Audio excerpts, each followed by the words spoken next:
Assalamualaikum warahmatullahi wabarakatuh.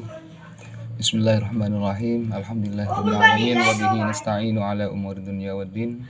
Rabbi shrah li sadri wa yassir li amri wahlul 'uqdatam min lisani yafqahu qawli. Amma ba'du. Yang terhormat Bapak dosen pengampu mata kuliah Tafsir Tarbawi IAI Al-Qadiri Jember, Bapak Fikri Farihin MPDI. Tak lupa juga teman-teman seperjuangan mahasiswa-mahasiswi PIAUD 2A.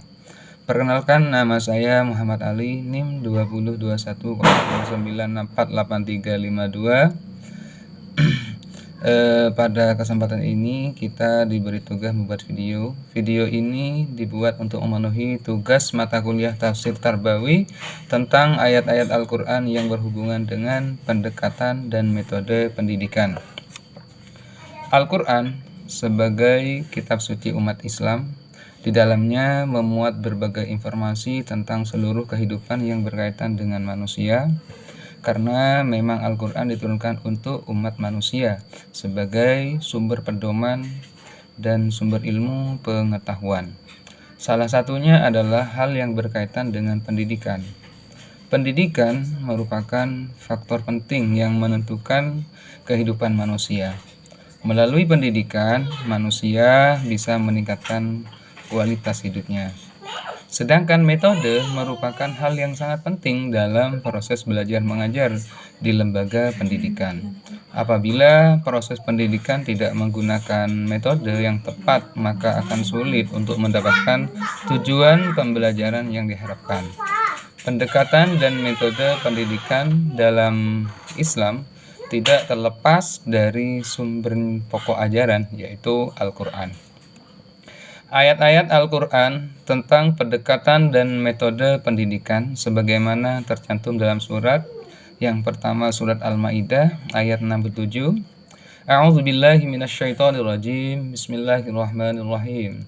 Ya ayyuhar rasulu balligh ma unzila ilaika min rabbik wa illam taf'al fama ballaghta risalatah wallahu ya'simuka minan nas innallaha la yahdil qaumal kafirin. Yang artinya, hai Rasul, sampaikanlah apa yang diturunkan kepadamu dari Tuhanmu. Dan jika kamu tidak kerjakan apa yang diperintahkan itu, berarti kamu tidak menyampaikan amanahnya. Allah memelihara kamu dari gangguan manusia. Sesungguhnya Allah tidak memberi petunjuk kepada orang-orang yang kafir. Tafsirnya, kata Rasul pada ayat di atas maksudnya adalah Nabi Muhammad.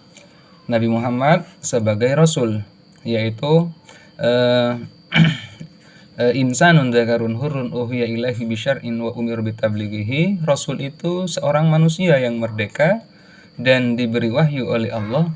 Kemudian wa umirah bitablighihi, Rasul itu diperintah untuk menyampaikan wahyu tersebut kepada umatnya. Selain untuk dirinya sendiri, wahyu itu harus disampaikan kepada umatnya.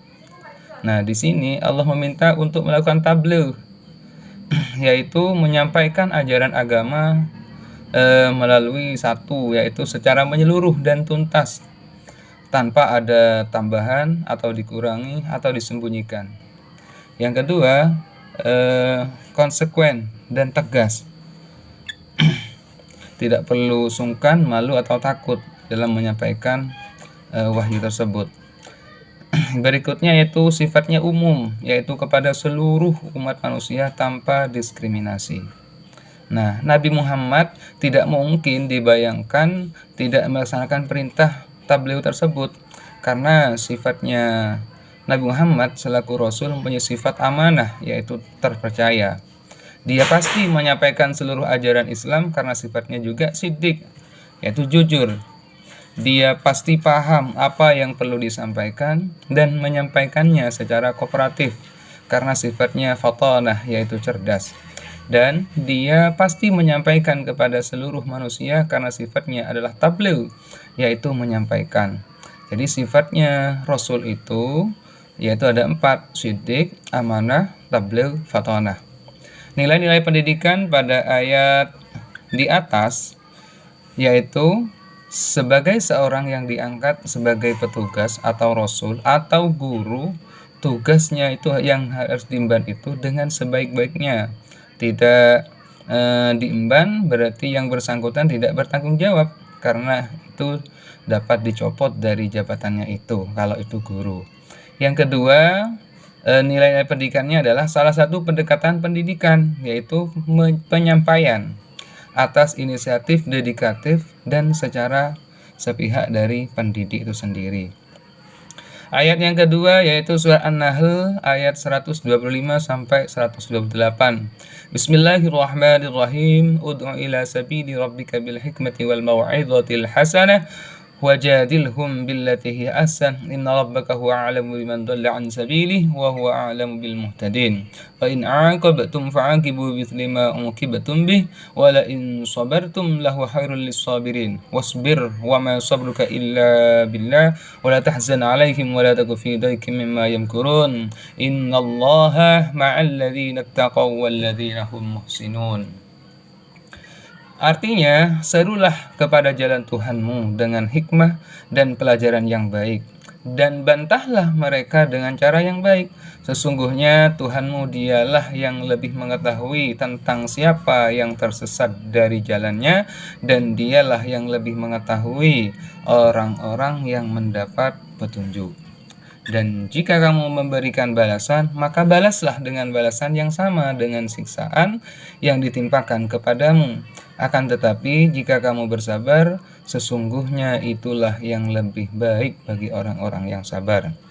Bersabarlah, hai Muhammad, dan tiadalah kesabaranmu itu melainkan dengan pertolongan Allah, dan janganlah kamu bersedih hati terhadap kekafiran mereka, dan janganlah kamu bersempit dada terhadap apa yang mereka budayakan. Sesungguhnya Allah itu beserta orang-orang yang bertakwa dan orang-orang yang berbuat kebaikan. Nilai-nilai pendidikan dari surah An-Nahl 125 sampai 128 di atas dapat dipahami adanya 6 pendekatan metode di dalam pendidikan, yaitu 1. Seruan atau ajakan. Ajakan pendekatan ini dilakukan dengan inisiatif dari guru itu sendiri, one way traffic. Yang kedua yaitu metode diskusi, debat, argumentasi. Pendekatan ini dilakukan antara dua pihak atau two-way traffic. Yang ketiga yaitu hukuman. Pendekatan ini dilakukan sangat selektif, hanya diperbolehkan bila memaksa dalam keadaan hal memaksa. Yang keempat yaitu ketabahan, yaitu menghadapi segala sesuatu betapapun sulitnya dan sabar dengan sabar dan juga tabah. Yang kelima, seorang guru atau pendidik tidak cepat putus asa dalam menghadapi tantangan dan rintangan. Yang keenam, seorang pendidik tidak cepat kesal, reaktif, atau membabi buta. Yang ketiga yaitu surat Ibrahim ayat 24 sampai 27.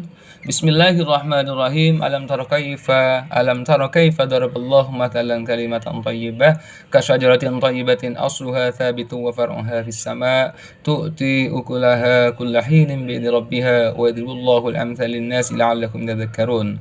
Wa mathalu kalimatin khabithatin ka syajaratin khabithatin ijtuthat min faqil ardi ma laha min qarar. Yuthabbitullahu alladhina amanu bil qawli tsabiti fil hayatid dunya wa fil akhirah wa yudhillullahu adh-dhalimin wa yaf'alullahu ma yasha'.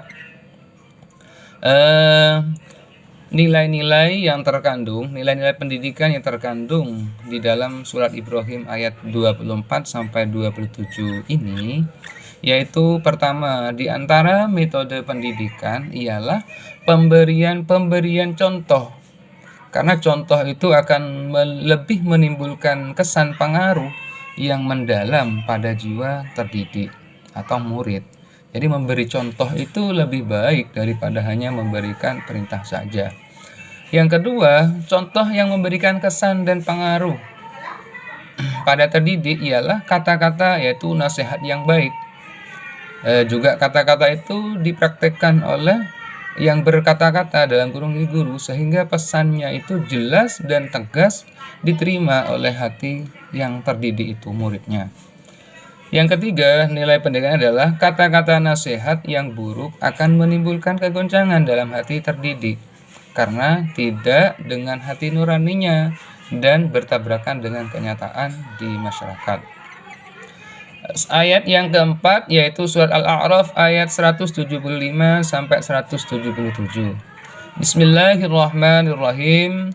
Watlu alaihim naba'alladzi atainahu ayatina fansalakha minha fa'atba'ahu asyaitanu fakana minal ghawin walau syi'na larafa'nahu biha walakinnahu ahlada ilal ardi wattaba'a hawah famathaluhu kamathalil kalbi in tahmil alaihi yalhath aw tatruku yalhath dzalika mathalul qaumil ladzina kadzdzabu biayatina faqsusil qasasa la'allahum yatafakkarun sa'a mathalanil qaumul ladzina kadzdzabu biayatina wa anfusahum kanu yadhlimun. Nilai-nilai pendidikan pada surat Al-A'raf ayat 175 sampai 177 ini yaitu di antara metode pendidikan ialah membacakan. Nah, dengan dibacakan informasi itu dapat disampaikan secara otentik. Yang kedua, nilai pendidikannya adalah di antara informasi yang perlu dibacakan atau disampaikan ialah sejarah. Sejarah adalah rekaman masa lampau. Ia harus disampaikan secara otentik atau benar. Tidak boleh dimanipulasi. Belajar sejarah sangat dikehendaki oleh Islam. Yang ketiga, setan tidak akan bisa menjangkau orang yang berbuat benar. Perbuatan baik akan mengangkat manusia. Perbuatan buruk akan menurunkan derajat manusia itu sendiri. Karena perbuatan dosa itu merupakan jejak setan yang menjadi media bagi setan untuk menguasai manusia. Nilai yang keempat yaitu derajat manusia terletak pada perbuatan baiknya. Nah, implementasi nilai-nilai pendidikan dari surat Al-A'raf ayat 175 sampai 177 ini yaitu metodenya antara lain yaitu demonstrasi atau tanya jawab. Demikian yang dapat kami ulas kembali tentang hasil kuliah Tafsir Tarbawi tentang pendekatan dan metode pendidikan. Sekian dari kami. Wa akhiran, assalamualaikum warahmatullahi wabarakatuh.